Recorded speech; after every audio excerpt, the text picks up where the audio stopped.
What's up, YouTube? Sean from Jive Ass Turkeys here, coming at you guys with my third deck profile. This time it's of my vampire deck. This is kind of first drafty, I guess. I've been playtesting a lot and I've been making a lot of changes, so that's what makes it not first drafty, I guess. But this is what I have so far. I like it a lot. It's a really fun deck, so let's get right into it. Start off with the main deck and the monsters. Run 3 Vampire Sorcerer. If you don't know what Vampire Sorcerer does, when he's destroyed by your opponent's card, battle, or card effect, you can get a Vampire Monster or Vampire Spell or Trap from your deck to your hand. And then you can also banish him from your graveyard, and you can normal summon 1 Vampire Monster without tribute this turn. And that's very important to the deck because you run a lot of 4 or higher, or a lot of 5 or higher vampires or monsters in the deck. Next is your second most important monster, 3 Vampire Duke.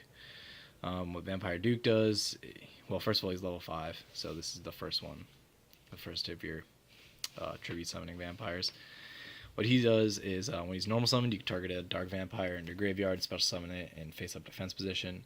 Or when he's special summoned, you can declare one type of card, monster, spell, or trap, and your opponent has to send that from their deck to the graveyard. That comes very much in handy under the field spell, which I will be showing you guys later. Next, we have 2 Shadow Vampire. This is the guy that you'll probably be normal summoning off of your Vampire Sorcerer's effect for the most part. What he does is when he's normal summoned, you can special summon a Dark Vampire monster from your deck or your hand, except himself. But if you do, only that monster can attack for the rest of the turn, which is, yeah, I guess that's pretty shitty, but this is how you go for your XZ plays for the most part. Him and Vampire Duke can only be used for the XYZ summon of a dark monster, which is also pretty shitty, but the monster you bring out is awesome, so it has its ups and downs. Next, we have 2 Goblin Zombie. It'll search out everything in your deck except for Vampire Sorcerer and Pyramid Turtle, so it's pretty good. Plus, if you do use it to attack, your opponent sends the top card of their deck to the graveyard, and like I said, you want to keep sending cards from your opponent's deck to the graveyard because of your field spell. Next, we have Double Mizuki. I only like 2 in the deck. 3, I've never needed 3 for the most part. He's in here to make your to use Vampire Duke special summoning effect a bunch, or also go for your rank 4s. Like I said in my other deck profiles, I like to keep the essence of a deck and go for what they're meant to do, so I don't want to like splash in just a whole rank 4 engine just to make another win condition for the deck. Next we have 2 Pyramid Turtle. This card will search out every single one of your zombie monsters in the deck because they all have 2,000 or less defense. There's only one monster that actually has 2,000 defense, and he can still bring it out. He's a great card. First turn you can go him and do some stupid shit with him, so 2 Pyramid Turtle. 3 is too much. You're going to run out of targets, so yeah, just only do 2. And next we have a couple one-of monsters. First one is Vampire Vamp. This is probably my favorite card in the whole deck, even though it's not the most important, but it's one of your win conditions, and what it does is when it's normal summoned or another vampire monster is normal summoned while she's face up on the field, you can target one monster on your opponent's side of the field that has higher attack than she does, and then equip it to her, and she gains its original attack. So she can become really big. I've had her at like 5,000 attack before, and she's just dumb. She's good for your big game pushes when you want to swing for game. And also, with her, she also has a very good effect where if she's destroyed while a monster is equipped to her, she immediately special summons herself back from the graveyard. So equip something from your opponent's side of the field, attack, oh, Mirror Force, boom, she's back, she can attack again. So yeah, really good card, I like her. Next we have 1 Vampire Lord. I run him for the name, mostly. But he's also annoying for your opponent to get around. Plus he's a dark vampire, and he's level 5, so you can use him for some of your XYZs. And his effect is he also can send cards from your opponent's deck to their graveyard when he attacks and inflicts damage. So yeah, he's like Vampire Duke, except he has to attack. And he brings himself back every time he's destroyed by card effect, which happens quite often. Next, we have 1 Endless Decay. Endless Decay is just dumb in this deck because Pyramid Turtle and Mizuki is other things that revive. So you could first turn bring them out, or second turn bring them out with Pyramid Turtle, and he becomes a 4,000 beater. So he's really awesome. I love him. Alright, that's 17 monsters. We're going to move on to the spells now. Most important spell of the deck is 3, Vampire Kingdom. Vampire Kingdom's awesome. It gives all your zombie monsters 500 attack during damage calculation, but also this is, like I said, under your field spell, the sending cards from your opponent's deck to the graveyard is the important part. And what this card does is when a card is sent from your opponent's deck to the graveyard, send one dark vampire from your hand or deck to the graveyard, and then target one card on the field and destroy it. Good thing about this card is this card's effect actually cannot be chained to, so I've heard. You have to chain to the effect of, your opponent has to chain to the effect of a card being sent from their deck to the graveyard. That's what they have to stop in order to stop this. Of course, this can be mystical and whatnot, but yeah, this is a good card. And yeah, the 500 attack is way better than it sounds. Mizuki becomes 22. Most of your vampires become 25. Vampire Sorcerer becomes 2,000. So yeah, this is a very good card. Next, you're on 2, Book of Life. Just Monster Reborn. 3 is too much, as I said with my zombie deck. Yeah, you can get a Vampire Duke's effect off of it. And who doesn't like banishing things from their opponent's graveyard? And then 2 Mysticals. You don't need 3 because of Vampire Kingdom. And yeah, it just helps to get rid of shit like Vanity's Emptiness that you can't really get rid of with Vampire Duke's effect. So yeah, 2 Mystical. And then 1 of spells, 1 Foolish Burial, and my, unfortunately, still proxied Burial. I know I had to go to my friend's house to get my Burial back, but yeah. You know what it does, and it lets you reuse your Mizukis and your Vampire Sorcerers if you need to. So yeah, 1 Burial is very good. I've been thinking about adding a Monarch Stormforth just because of all the tribute monsters. Let me know what you guys think about that. Moving on to traps. We have 2 Vampire Takeover. This card's really fun.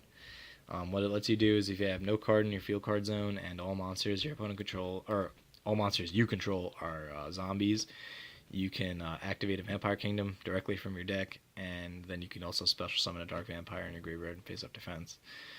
You can't use this card during damage calculation because this card isn't what's giving your monster the attack, it's the field spell, but you can use it on attack declaration. So when they declare their attack, you flip it up and damage calculation will come right after. Oh, also about this card can be solemned even if you don't have a vampire in your graveyard. I found that out, which is very annoying. Next, we run 2, Call the Haunted. You're going to be sending a lot of shit to your graveyard with your field spell, so you want to be able to bring it back and pop stuff with your field spell and Vampire Duke's effect. Next, we have 2 Fiendish Chain. Like I said with my zombie deck, I like 2 Fiendish Chain. Just stops the attacks and yeah, just good effect negation. Can be swapped for breakthrough skill. It's all dependent on what you play. Next, 2 Deep Prison. Yeah, general removal. You have a lot of popping stuff. If there's stuff you can't destroy, Deep Prison will take care of it. So yeah, 2 Deep Pris. And next to just a bunch of 1-of traps. 1 Mirror Force, like I said. I love the 2 Deep Pris, 1 Mirror Force ratio in this format. Yeah, that's enough said about that. 1 Phoenix Wing Wind Blast. I think about upping this to 2. I'm not sure yet. I've been doing good with 1 so far. But yeah, let me know what you guys think about that.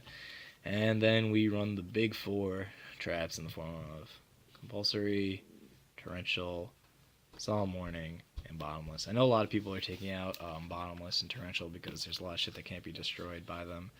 But I like Bottomless from when your opponent is carelessly summoning like engine cards that they need.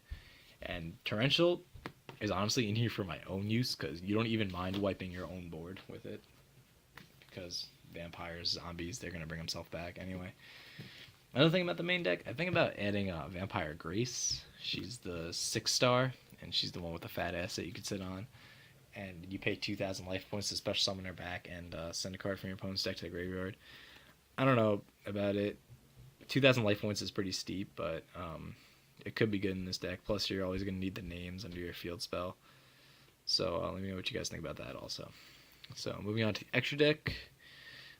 It's not a full extra deck as usual. I'm just too lazy to go get the cards. I have them. Just don't feel like going upstairs to get them. So yeah, this is the stuff that you're going to need for the deck. 2 Crimson Knight Vampire Bram. What this guy does is you can detach an XYZ material from this card and special summon a card from your opponent's graveyard to your side of the field. But only that monster can attack for the rest of the turn. Yeah, that's shitty that only that monster can attack for the rest of the turn, but this card will always make your opponent mad because there's always something in their graveyard that they want. So, like, there's a JD there, you can take it. There's a window, you can take it. So, yeah, this card's really awesome. Next we have 1 Adrius. I'm probably going to bump this up to 2. I didn't think of buying a second one when I was making the deck. But yeah, 1 Adrius, just pop a face-up card, 26 beater. Also, he'll go up to 3 as an attack when he's with the field spell. And I also forgot to mention that when he's destroyed by battle, a card effect, you special summon him from your graveyard in face-up defense position during your next standby phase, which is awesome. Next we have 2 Shark Fortress. You could probably get away with having 1. I like 2 just for the option of making a second one. What he does, you can detach 1 XYZ material, target 1 monster you control, and it can attack twice. So you can target him, do 48 damage. You could target Bram and do 6,000 damage on the field spell. Or you could target Endless Decay and swing for a game with just Endless Decay, doing 8,000 damage 4,000 damage twice. So yeah, Shark Fortress is actually very good in this deck, and plus these are the only 3 dark level 5 XYZ monsters in the game. So these are your only targets for Vampire Duke and Shadow Vampire to make. Next we have a couple Rank Forests, 1 Exciton Knight. Just like I said, with Torrential, you don't mind nuking your own field, so Exciton Knight will do that for you. And then 1 Rhapsody in Berserk I found is very good. Just getting rid of shit in your opponent's graveyard complements your Buck of Life also. And then you can also put him onto your Crimson Knight. You can equip him to your Crimson Knight Vampire Bram, and Bram will then be 4,200 attack. So yeah, very good. And the last monster of the extra deck that I don't have, which I was very upset because I had one, and then we decided to trade it away like a couple months ago. More than a couple months ago, actually. I think it was around the time Primal Origin came out. We traded away Daigusto Emerald, and I hadn't had this deck built then, and you definitely need a Daigusto Emerald in this deck if you're going to run it. I feel shitty that we got rid of it to get a Legacy of the Valiant box, but we did pull an Exciton Knight from that box. But yeah, this is a Daigusto Emerald right now. You're going to be sending a lot of shit to the graveyard with your field spell, and you really need to be able to bring it back. So yeah, and you want to keep having targets for your field spell also. So Daigusto Emerald, you have to have it in this deck. I would not advise running this deck unless you have Daigusto Emerald. So yeah, that's it for the deck profile, guys.